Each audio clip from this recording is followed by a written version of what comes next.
What's up, everybody? How are you? I hope I find you well wherever you are in this planet of ours. I hope it's afternoon here. I don't know what time it is on your side. And anyway, welcome to Carpooling once again with Gary. I hope you're living life to the full, and I hope at least you're trying to live life to the full.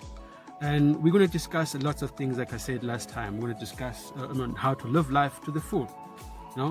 In this car, the reason why in this car, just begin first. This installment I'm going to dedicate it to car, right? So that you get to know, and I bring you up to speed as to why I love car. Because, well, most of my experiences in life is in traveling and going places, and that constitutes most of my living life in abundance. It's in a car. A car is a very good thing. Besides the fact that it brings convenience, a car takes you to work, a car takes you to the gym, a car takes you to the shopping mall, a car drops off the kids, a car you pick up. You do a lot of things around, with a car. So I love the car for that, but it's not what I really love the car for it,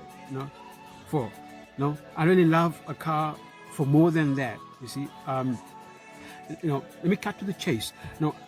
I love the car when I'm driving long distance. Especially, I usually drive long distance when I'm on holiday.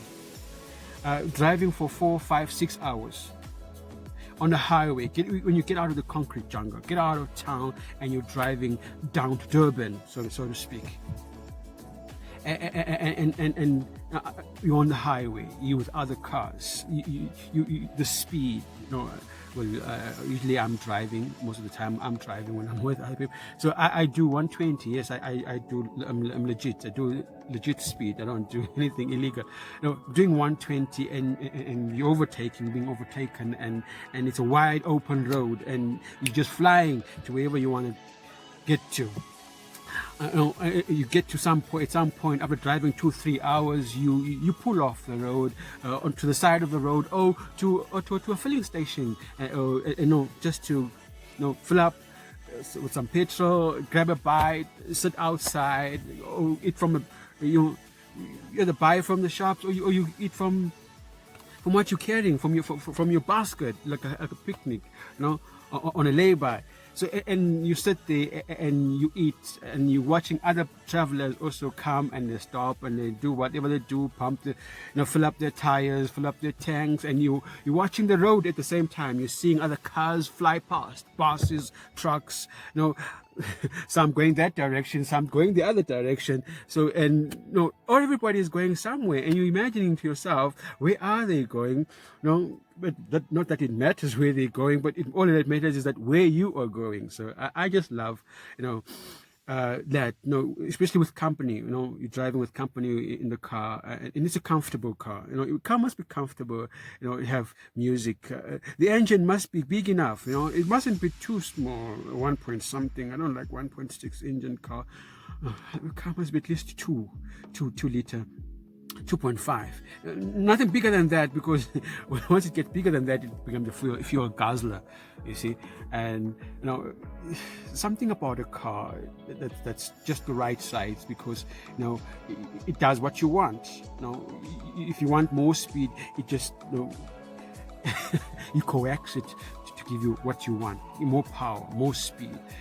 It's comfortable at the same time. You can play music, and it's quiet. It must be quiet inside. You see, a car to me, and to most people, I think, and to you, some of you, I think, a car is like a pet. It's like a dog. It's like a cat. It's a member of the family. It's more like a dog, not like a cat. A cat got attitudes. A cat is moody. No, I don't understand cats. But dogs, yeah. No, a dog will do anything for you. A dog loves you. If you spend the day away from home, and as soon as you come in through the gate, or as soon as it sees your car come through, a dog goes mad. It'll go crazy. It will be all over you. It just loves you. A dog will die for you. I've heard stories of dogs dying for their owners. A dog will love you. It doesn't matter how you treat it. Some people don't treat their dog very nice, but the dog will always love you. Will always love you. It will always love the people that it knows.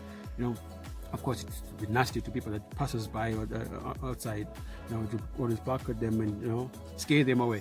But to the people it lives with, the people that it loves, to family, it's very nice. One of the best things you can ever have is a dog. A car. If you've had a car for a long time, you create a bond. I know that this might sound like madness to some people, but this is true. Those that know it is true. If you've had a car for a while, and you've been through thick and thin with the car, it becomes a part of you. It becomes part of the family, because the memories you create, it's taking you places, it's taking you days, taking you over. You're going on holiday, you're going to the beaches, you're going to everywhere with the same car. It now feels like it's part of the family, part of you. What's more, with me, I like to clean the car myself. I like to wash the car and clean it myself. Oh no, guys, life is busy. I know not everybody can, has the time to clean the car, and they always take it to the car washers or to the guys at the outside on the side of the street. We call them, me in Johannesburg, we call them amachita. You take them to the machita. They're trying to hustle. You have no jobs hard to come by, and they will wash your car for a small fee. So it's nice to help out, also support the business. But there's nothing like washing the car yourself. When I wash the car, I determined to myself that I'm going to wash it. It's going to take me 45 minutes, 30 to 45 minutes, and I'll be done. Guess what? Before you know it, 2 hours is gone, because I take my time. I talk to the car, especially the car that I know and I've been with for some time, like this one. I talk to it. We create that bond. It sounds crazy, but that's true. I finished off telling you about, I was in the middle of telling you about traveling on a long journey, and you stop by on a roadside or at a filling station and at the shops, and you fill up the car. And do stuff. But now it comes a part where you have to get off the highway and get onto that country road, into the farms or into the unknown. It's a small road, obviously. Maybe it's a one-track road, or it's just a double lane. You drive into it's quiet. There's few cars here. There's more of trees. There's more of the jungle. Or farms, when you sit at the back when you're not driving, you enjoy the car more. Some people enjoy the car more when they're driving. I used to, but now I feel I enjoy the car more when I'm sitting at the back. It's quiet. You've been driving for a long time, and it's for quite a while, and it's tired. Everybody's quiet in the car, and you look outside the window and you see the trees flying past, the fence, flying past, or if it's farm area, you see the maize stalks or the cauliflower flying past, and the mountains slowly, in slow motion, also going past, and you go up and you go down.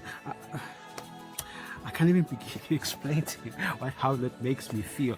And then there comes a time when you get off that country road onto a dusty road. Oh, that's where I love it the most. Onto the dusty road. If it's driving South Africa into Zimbabwe, into Botswana, you get into those African villages, the homesteads, where you see those the peasants, poor people, peasants in their rural homes. I love to see those rondavels, those mud huts, the round mud huts with thatch roofs. From the road you can see the chickens running around the homestead. You can see the goats, you can see the dogs, you can see the cows, you can see the donkeys. Some of them cross the road, and you just go drive and you see the villagers in their fields plowing or whatever they're doing. Going about with your lives, and then there you are, you're going past, and they all turn, because cars are rare in rural areas, so they all turn around, they stop whatever they're doing, and they see the car drive past. And then at the end, you get to where there's no villages, you're just in the jungle. Anything can happen here. You are away from the concrete jungle. You're away from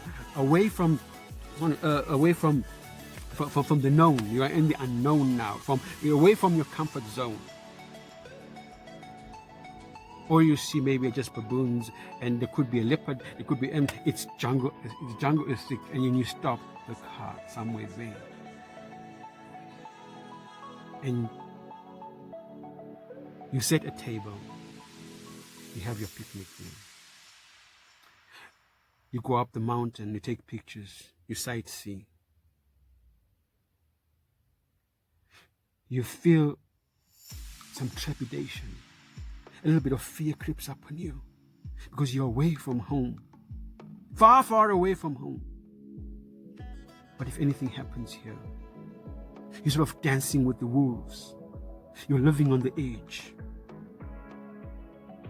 When you turn around and you see your car standing right there, you feel a little bit of joy, confidence welling up in you, especially when you know the car and you've been with the car.